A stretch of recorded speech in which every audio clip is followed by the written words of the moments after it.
At Generation Citizen, we believe in fostering a democratic classroom culture while engaging in community-based civics projects.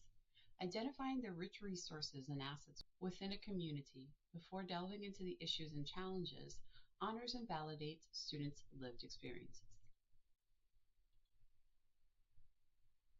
My name is Juanita Montes de Oca, and I'll be your guide today. The service curriculum supports and guides students as they explore an issue they care about and might be directly impacted by. In the first module, Duty and Service, students engage in a community asset mapping activity where they make a connection between the resources available in their community and the various public service and public safety careers represented, such as healthcare professionals, educators, and emergency responders. They're prompted to reflect on the types of service these careers provide and how they contribute to the well-being of their community members. The goal is to highlight how the community assets they map can support civic engagement and enhance their community's collective efforts to improve society. At Generation Citizen, we incorporate informed action into the community asset mapping process, which complements the Duty and Service module.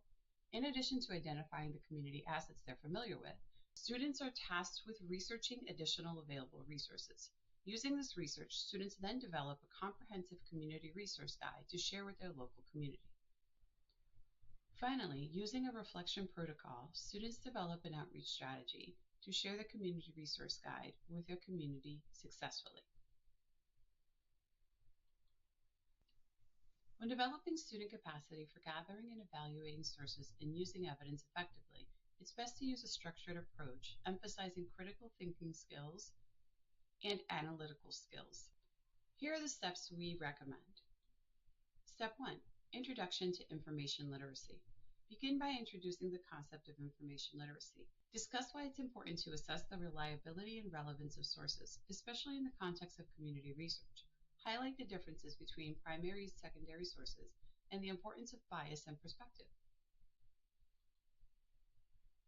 Step 2. Teaching source gathering techniques. Guide students through effective techniques for gathering information. This could include diverse research methods, resource identification, and note-taking strategies. Step 3. Evaluating sources. Introduce students to evaluation criteria. Use tools like the Currency, Relevance, Authority, Accuracy, Purpose test to help them assess the quality of their sources. Conduct group activities where students evaluate different sources together, discussing what makes them credible or unreliable. Step 4. Evidence utilization. Once students have gathered and evaluated their sources, teach them how to effectively use evidence in their projects by quoting and paraphrasing or creating visual representations. Step 5. Reflection and peer review. Incorporate reflection and peer review into the process. Have students present their findings to their peers, allowing them to give and receive feedback on how well they gathered and used their sources. This not only reinforces their learning, but also encourages collaborative improvement. Step 6. Continuous practice.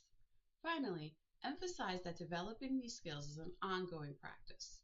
Provide students with regular opportunities to practice gathering, evaluating, and using sources in various contexts throughout the school year.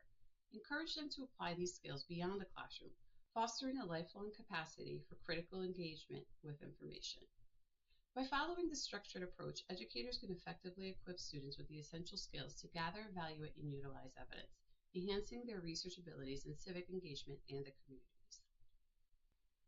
Be sure to explore the professional development resources in the Service Teacher Toolkit for additional support with identifying community assets and developing research skills.